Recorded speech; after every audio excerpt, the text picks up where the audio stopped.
What's up, everyone? Welcome back to our beautiful such channel.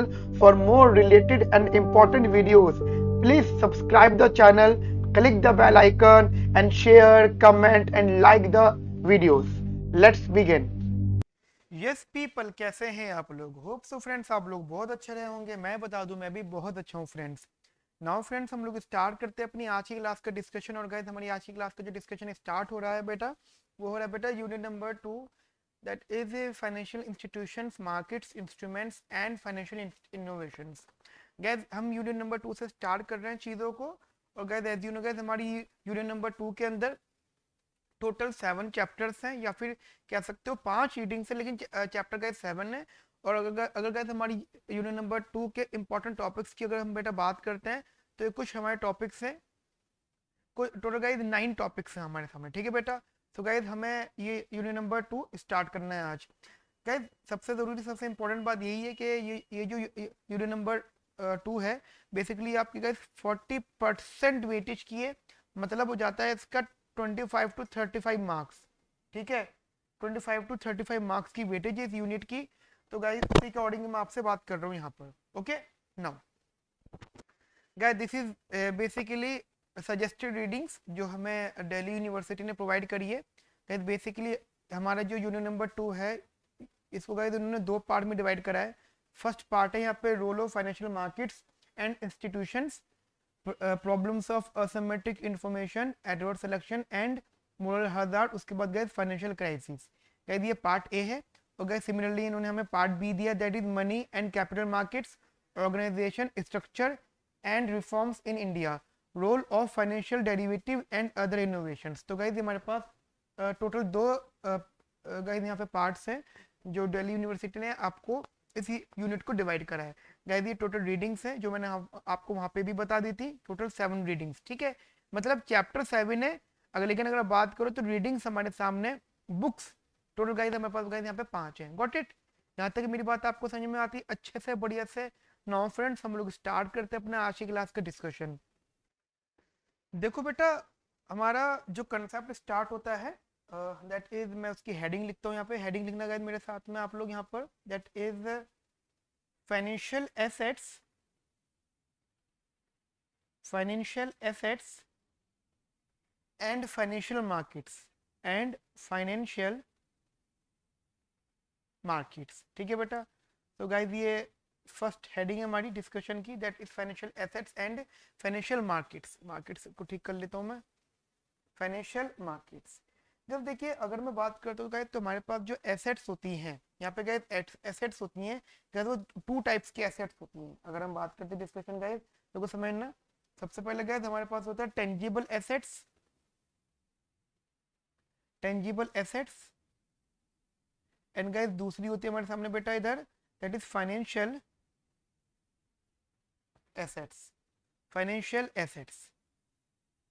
देखो बेटा, tangible assets की अगर हम यहाँ पे बात करें, डिस्कशन करें, तो टेंजिबल एसेट्स का मतलब वो हो जाता है, तो गाइस जो किसी न किसी पर्टिकुलर फिजिकल प्रॉपर्टीज पर डिपेंड करती है। मतलब जिसकी वैल्यू, मतलब जिसकी वैल्यू किसी न किसी पर्टिकुलर फिजिकल वैल्यू पर, फिजिकल प्रॉपर्टी पर डिपेंड करती है। जैसे एग्जांपल, जैसे आप कह सकते हो कि फिजिकल प्रॉपर्टी, फिजिकल प्रॉपर्टी, जैसे एग्जांपल, एग्जांपल लैंड, ठीक है, buildings, machinery, buildings and machinery. ये गाइस टेंजिबल एसेट्स होती है जो दिखती हैं बेसिकली, ठीक है। और गाइस, वहीं अगर हम यहाँ पे बात करते हैं फाइनेंशियल एसेट्स, जिसे हम बेसिकली गाइस इनटेंजिबल एसेट्स के नाम से भी जानते हैं, समझना गाइस। फाइनेंशियल एसेट्स को हम इनटेंजिबल, इनटेंजिबल, आप सोच रहे होंगे सर टेंजिबल के बाद तो इनटेंजिबल आना चाहिए था। नहीं गाइस, फाइनेंशियल को ही आप इनटेंजिबल एसेट्स के नाम से जानते हो, ठीक है। तो गाइस, एग्जाम में इनटेंजिबल एसेट्स नहीं लिखा हुआ होगा, बेसिकली गाइस एग्जाम में फाइनेंशियल एसेट्स लिखा हुआ होगा, ठीक है।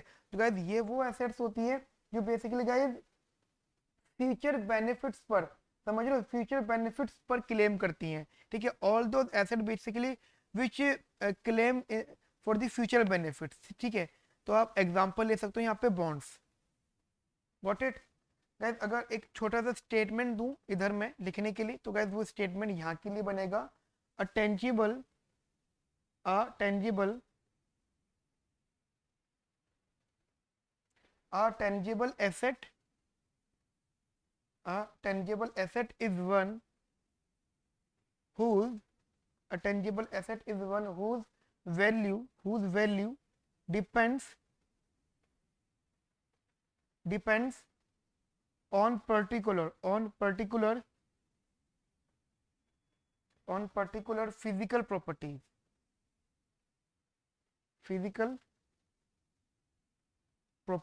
ठीक है, ऑन पर्टिकुलर फिजिकल प्रॉपर्टीज। वही गाइज अगर आप यहाँ इसकी स्टेट में लिखना चाहते हो तो गाइज यहाँ पे आएगा बेसिकली इंटेंजिबल एसेट्स रिप्रेजेंट्स, या मैं लिख देता हूँ इंटेंजिबल या फाइनेंशियल एसेट्स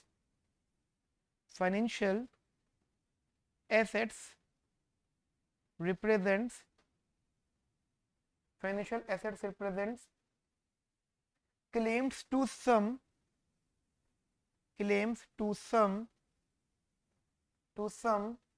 future benefits,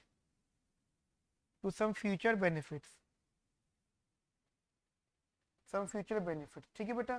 जिसमें आप बेसिकली बॉन्ड्स की बात कर सकते हो। अगर गाइस बहुत छोटे लेवल पे डिस्कशन करते हो तो गाइस बॉन्ड्स का मतलब वही होता है कि आज आप ट्रांजैक्शन करोगे लेकिन उसका बेनिफिट फ्यूचर में मिलेगा, और इस चीज का सिर्फ आपको एक ट्रस्ट है कि भाई फ्यूचर में मिलेगा। अब वो कंफर्मेशन तो गाइस बात की बात है, बट गाइस ये एक तरीके से जो चीज हाथों में नहीं है, जो चीज कंफर्म नहीं है, आप उस पर कंफर्मेशन ले रहे हो, ठीक है। दैट्स व्हाई इसको इंटेंजिबल एसेट्स के नाम से जाना जाता है, ठीक है बेटा। नाउ अगर मैं बेटा अगर यहाँ पे थोड़ा और डिस्कशन करता हूँ तो बेटा देखो हमारे पास यहाँ पे इंस्ट्रूमेंट्स होते हैं बेसिकली हर चीज को कंट्रोल करने के लिए हमारे पास इंस्ट्रूमेंट्स होते हैं। जैसे कि मैंने बोला कि मुझे फंड राइज करना है, फंड बढ़ाना है, ठीक है। So there are basically two types of instruments. तो इंस्ट्रूमेंट्स होते हैं गाइस जो हमारे फंड रेज करते हैं। तो गाइस हमारे पास गाइस दो टाइप के इंस्ट्रूमेंट्स होते हैं। एक तो होता है गाइस हमारे पास डेप्थ, और दूसरा होता है इक्विटीज, ठीक है। आप शायद इन दोनों का मीनिंग अच्छे से समझते हैं। डेप्थ का मतलब क्या होता है और इक्विटीज का बेसिकली मतलब क्या होता है। मतलब कंसेप्ट क्या होता है गाइस कि अगर कोई भी होल्डर ये क्लेम मतलब अगर फाइनेंशियल एसेट का फिक्स्ड अमाउंट पर क्लेम करता है तो गाइस वो फाइनेंशियल एसेट जो होती है गाइस वो डेप्थ इंस्ट्रूमेंट बन जाती है। समझना, इंटरेस्टिंग कंसेप्ट है यहाँ पर। मैं ये कह रहा हूं कि अगर कोई भी क्लेम होल्डर की साइड से किया जाता है फाइनेंशियल एसेट के किसी न किसी फिक्स्ड अमाउंट पर, कि भाई मुझे फाइनेंशियल एसेट का एक फिक्स्ड अमाउंट चाहिए, फिक्स यानी ध्यान रखना गाइस यहाँ पे फिक्स्ड अमाउंट होता है, फिक्स्ड अमाउंट क्लेम में, ठीक है। क्लेम जो होता है फिक्स्ड अमाउंट को होता है, तो गाइस आप उसे डेप्थ कहते हो। और वही चीज गाइस यहाँ पे वेरी मतलब अमाउंट में भी वेरी, ठीक है, मे बी मतलब वो वेरी कर सकता है, वेरिएबल अमाउंट होता है यहाँ पे, वेरिएबल अमाउंट, ठीक है, फ्लक्चुएट करेगा वो, हो सकता है ज्यादा मिले, हो सकता है कम मिले। तो गाइस आप उसे इक्विटी बोलते हो। तो गाइस ये एक तरह के वो इंस्ट्रूमेंट्स होते हैं, वो मतलब फंड रेज करने के इंस्ट्रूमेंट्स होते हैं कि जब हमें पैसा चाहिए होता है तो पैसा लेते हुए हम लोगों से क्या प्रॉमिस करते हैं। अगर हम ये प्रॉमिस करके ले रहे हैं कि हम आपको फ्यूचर में एक फिक्स्ड अमाउंट देंगे तो गाइस वो आपका डेप्थ इंस्ट्रूमेंट हो जाएगा। और गाइस अगर हम ये क्लेम करवा अगर हम ये प्रॉमिस कर रहे हैं कि आप हमें पैसे दो, हो सकता है कि आपको ज्यादा मिले, हो सकता है आपको कम मिले, है नहीं। मतलब वो कह देते हैं कि डेप्थ भी अवेलेबल है। अगर मान लो हम आप हमें 100 रुपये दे रहे हो और 100 रुपये का हम आपको, जैसे एग्जाम्पल आपने हमें 100 रुपये दिए, यहाँ लिख लेते हैं बीच में, 100 रुपये दिए, तो हम आपको 100 रुपये का एक 150 अमाउंट देंगे, नहीं 50 रुपये कन्फर्म एक्स्ट्रा देंगे। और यहाँ पे जो बोलेंगे वो हमें कहेंगे कि हम आपको मतलब 120 to 180 रुपीज देंगे। समझ रहे हो। तो लोग अगर ऐसा अमाउंट आता तो गाइस आप उन्हें डेप्थ इंस्ट्रूमेंट बोलोगे, और अगर गाइस वो वेरिएबल्स में रहता तो गाइस उन्हें इक्विटी अमाउंट वो इक्विटी इंस्ट्रूमेंट्स बोलोगे, ठीक है बेटा। यहाँ तक की मेरी बात आपको समझ में आती है क्लियरली। नाउ आगे बात करते हैं बेटा हम लोग यहाँ पे डिस्कशन में। देखो बेटा ऐसा होता है क्या है कि जब भी हम लोगों को कोई भी फंड रेस करना होता है तो लोग हमारे बिजनेस में पैसा लगा, या हम लोग अगर लोग जो पैसा देते हैं, बेसिकली गाइस हमारे पास पैसा आता है। अब जब पैसा आता है तो गाइस वहां पे कहीं ना कहीं रिस्क भी मैटर करता होगा, समझ रहे हो। अगर गाइस हमें पैसा रिसीव हो रहा हो तो कहीं ना कहीं वहां पे रिस्क भी कहीं ना कहीं मैटर बिल्कुल करता होगा, ठीक है।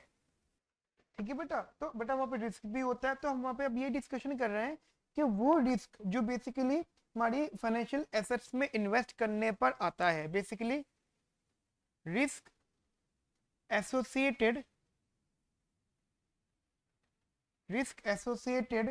with with investing in financial assets, मतलब बेटा अगर हम फाइनेंशियल एसेट्स के अंदर पैसा लगाएंगे तो हमें बेटा वहाँ पे रिस्क भी मिलेगा, बेसिकली समझ रहे हो मेरी बात को। अगर वहाँ पे रिस्क भी मिलेगा तो वहाँ पे देखो 3 टाइप के रिस्क होते हैं, समझना यहाँ पे there are total 3 types of risk, 3 types of risk. ठीक है, number 1 risk that is credit risk, credit risk. ठीक है, सबसे पहले रिस्क बेटा कौन सा है, क्रेडिट रिस्क। अब क्रेडिट रिस्क क्या होता है बेटा, क्रेडिट रिस्क वो होता है जब कोई भी इश्यूअर या फिर बोरोवर, ठीक है, अपनी ऑब्लिगेशंस पर डिफॉल्ट हो जाए। ठीक है, इश्यूअर या फिर बोरोवर, इश्यूअर या फिर बोरोवर, देखो इश्यूअर पता है कौन होता है, इश्यूअर जो जो फाइनेंशियल एसेट्स को इशू करता है, जिसके यहाँ पे वो जो है पैसा लेता है। ठीक है, तो वो एक ही बात होती है। तो अगर वो अपने ऑब्लिगेशंस पर, यानी उसने वादा करा था कि भाई मैं आपसे उधार ले रहा हूँ और उस दिन मैं आपको पैसे दे दूंगा, और गाइस अगर वो बेसिकली वो डिफॉल्ट हो जाता तो गाइस उसे हम कहते हैं क्रेडिट रिस्क। ठीक है, तो मैं लिख देता हूँ छोटी सी स्टेटमेंट यहाँ पे, it is the it is the risk it is the risk that the issuer or the borrower will default on the obligations। ठीक है, मतलब ऑब्लिगेशन का मतलब होता है कि जिस दिन उसको पैसा देना, जो भी उन्हें ऑब्लिग्ड होगा, मतलब ऑब्लिग का मतलब उसकी जिम्मेदारी पैसा देना, और जिस डेट का डिस्कशन होता है अगर उस दिन वो डिफॉल्ट हो जाता है, उससे पहले डिफॉल्ट अनाउंस कर देता है, तो उसे बेटा एक तरह से क्रेडिट रिस्क बोलते हैं। इसका मतलब गाइस पैसा उधार देने में रिस्क होता है यहाँ पर। ठीक है, तो जब भी फाइनेंशियल एसेट्स में कोई भी इन्वेस्ट करता है तो उसको इस रिस्क के बारे में बेटा आइडिया होता है। ठीक है, तो एक तो रिस्क ये हो गया। दूसरा रिस्क बेटा कौन सा होता है, दूसरा रिस्क होता है बेटा हमारे यहाँ पे, that is foreign exchange risk, foreign exchange risk. देखो बड़ा बड़ा इंटरेस्टिंग कंसेप्ट है यार फॉरेन एक्सचेंज रिस्क। देखो कंसेप्ट क्या होता है कि जब भी हम इन्वेस्ट करते हैं बेसिकली दूसरी कंट्री में, या ठीक है, जब भी हम किसी को उधार देते हैं दूसरी कंट्री में और हमसे वो वादा करता है कि भाई मैं आपको रिटर्न दूंगा, लेकिन देखो समझना वो जो रिटर्न देते हैं मिलता है हमें, वो हमें बेसिकली जो करेंसी होती है फॉरेक्स यानी फॉरेन एक्सचेंज करेंसी, जो जिस करेंसी में हम लोग पे कर रहे होते हैं, जैसे एग्जांपल डॉलर है, तो अगर हम उस कंट्री के लिए इन्वेस्ट करना है जो इसमें डॉलर चलता है तो क्या वो हम तो डॉलर लेगा, और किसी भी कंट्री का सेंट्रल बैंक एक करेंसी डिसाइड कर लेता है। अब कंसेप्ट क्या है कि मैंने कहीं पर कुछ अमाउंट इन्वेस्ट करा था करेंसी में, ठीक है, मतलब मैंने पैसा दिया था, तो जो उसका जो रिटर्न आएगा वो कॉमन करेंसी में आएगा, दैट इज मान लो डॉलर में आएगा। तो भी डिपेंड करता है कि डॉलर का अमाउंट क्या चल रहा है। अब अगर डॉलर फ्लक्चुएट कर रहा है, मान लो पहले पहले $1 50 रुपीज का था, अब $1 60 रुपीज का, मतलब वो सॉरी अब $1 कम का हो गया, 40 रुपीज का $1 हो गया, तो जो मेरे को $1 का पहले 50 रुपए मिलते थे अब $1 के 40 मिलेंगे, यानी मुझे नुकसान होगा। ठीक है, वही ये चीज उल्टी भी हो सकती है, अगर डॉलर के प्राइस बढ़ जाता है तो मेरे पास जो अमाउंट आ रहा होगा वो फिर वो बढ़ेगा। समझ रहे हो मेरी बात को। तो फॉरेन एक्सचेंज रिस्क तब होता है जब गाइस फाइनेंशियल एसेट्स डिनोमिनेटेड नहीं होती किसी भी सर्टेन करेंसी में, मतलब यहाँ पे एक तरीके से एक्सचेंज रिस्क होता है। अगर एक्सचेंज रेट बदलेगा तो गाइस तो उस करेंसी की वैल्यू भी चेंज होगी और गाइस रिटर्न भी यहाँ पे चेंज होगा। ठीक है गाइस, छोटी सी स्टेटमेंट लिख देता हूँ मैं यहाँ पे, that is when financial assets when financial assets are not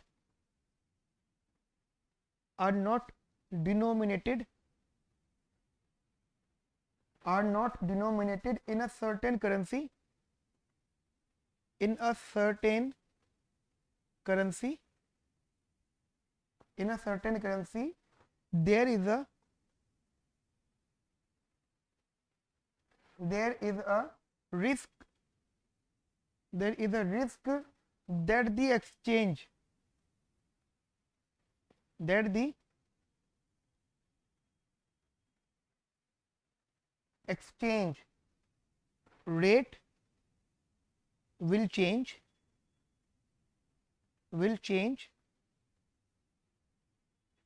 exchange rate will change, resulting in less of that country, resulting in less of that country Got it? और गाइस एक ये हमारा फॉरेन एक्सचेंज रिस्क हो गया, और एक risk होता है बेटा हमारे यहाँ पे परचेजिंग पावर रिस्क। ठीक है, परचेज मतलब सी होगा परचेजिंग पावर रिस्क। ठीक है बेटा, परचेजिंग पावर रिस्क। अब परचेजिंग पावर रिस्क क्या होता है? देखो बेटा ऐसा होता है कि हमारे पास हमने जैसे कहीं पे इन्वेस्ट करा, ठीक है, और मान लो कि वहां से रिटर्न आया। अब ये हो सकता है कि वहां से जो रिटर्न आ रहा है तो वो इस तरीके से रिटर्न आ रहा है कि जहाँ पे हमारी परचेजिंग पावर अफेक्ट हो रही है। आपने शायद परचेजिंग पावर पैरिटी वाला कंसेप्ट पढ़ा होगा इन सेमेस्टर 3 या सेमेस्टर 4 में इकोनॉमिक्स ऑनर्स के अंदर, जहाँ पे ये पता लगता है कि अगर कोई भी कंट्री के अंदर आप किसी पैसे को खर्च कर रहे हो और वही सेम अमाउंट किसी और कंट्री के अंदर आप खर्च कर रहे हो, तो यहाँ पे परचेजिंग पावर का बेसिकली कंसेप्ट डिफरेंट होगा। ठीक है, क्योंकि गाइस जब हमें कैश फ्लो रिसीव्ड होता है, मान लो कैश फ्लो रिसीव्ड होता है, और तो कैश फ्लो रिसीव होने का मतलब हो जाता है कि मैं अब मेरे उसको खर्च करने की जो पावर कितनी है, तो गाइस वो basically time to time vary करती है। ठीक है गाइस, बेसिकली तो मैं एक छोटी सी स्टेटमेंट लिख देता हूँ यहाँ पे, there is uncertainty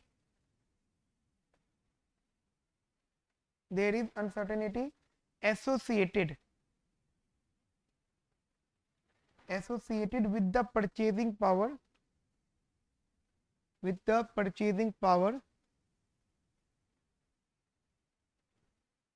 of the cash flow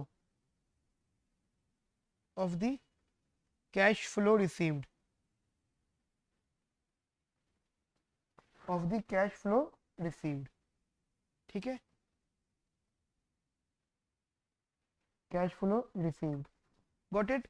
तो फ्रेंड्स ये बेसिकली क्लास नंबर 1 है, इसके अंदर मैंने आपसे डिस्कशन किया है यहाँ पर, और इसमें अगर थोड़ा बहुत और मैं डिस्कशन ऐड करूँगा, that is basically financial markets. अब अगर डिस्कशन करते हैं कि what about the financial markets, तो फाइनेंशियल मार्केट में बेटा कंसेप्ट आते हैं, हेडिंग लिखना बेटा व्हाट इज फाइनेंशियल मार्केट। पहले तो ये कंसेप्ट समझना बेटा, फाइनेंशियल मार्केट्स वो होती है जहाँ पे फाइनेंशियल एसेट्स की ट्रांजेक्शन्स होती है, जैसे कि हमने यहाँ पे भी बॉन्ड्स की बात करी है। ठीक है, जैसे हमने यहाँ पे बॉन्ड्स वगैरह की डिस्कशन की है, डेब्ट इक्विटीज की डिस्कशन की है, तो एक ऐसी मार्केट जहाँ पे फाइनेंशियल एसेट बेसिकली एक्सचेंज हो सके। अच्छा, अब हम बात करते हैं कि भाई अगर फाइनेंशियल मार्केट्स है तो वो क्यों बनी हुई है, और उसका कोई इकोनॉमिक फंक्शंस क्या क्या होते हैं। तो बेटा देखो यहाँ पे सबसे पहली बात, सबसे जरूरी बात कि फाइनेंशियल मार्केट बनने का रीजन क्या है, basically reasons of financial markets. ठीक है, या फिर आप कह सकते हो why we develop the financial markets, या फिर why we need the financial markets. ठीक है, तो we need financial market because the reason behind कि एक तो यहाँ पे ट्रांसैक्शन कॉस्ट कम हो जाती है, दूसरा बेटा यहाँ पे प्राइस डिस्कवरी इंप्रूव होती है, तीसरा बेटा यहाँ पे हमें लिक्विडिटी मिलती है बहुत अच्छे तरीके से। लिक्विडिटी का मतलब होता है कैश इन हैंड इजीली मिल जाता है, यानी हमें मॉनेटरी टर्म्स का प्रॉब्लम नहीं होती। If we need a money then हमें यहाँ पे किसी भी अमाउंट पर, किसी भी इंटरेस्ट रेट पर मनी मिल जाता है। कितना भी इंटरेस्ट रेट कितना भी मनी हम ले सकते हैं, उधार ले सकते हैं बेसिकली, दैट हमें वो मिल जाएगा, और जो जिसको पैसा देना वो खुशी खुशी हमें पैसा देगा, but at a some interest rate. ठीक है, तो एक छोटी सी स्टेटमेंट में यहाँ पे लिख देता हूँ, that is a financial market is a market a financial market is a market where financial assets are exchanged, where financial assets are exchanged, financial assets are exchanged। ठीक है, नाउ गाइस इसके कुछ इकोनॉमिक फंक्शंस हैं, जरा वो भी समझ लेना। इकोनॉमिक फंक्शंस क्या क्या होंगे इसके बेटा? These are the economic functions of financial assets. देखो गाइस सबसे पहले इसका इकोनॉमिक फंक्शन है to improve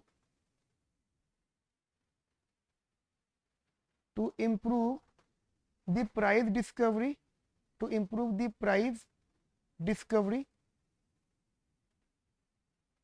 to improve the price discovery, सबसे पहला point. And second point is basically enhance liquidity,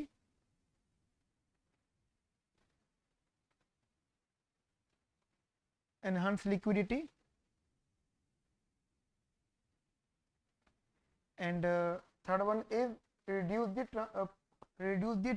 transaction cost, reduces the transaction cost, ठीक है, reduce the transaction cost.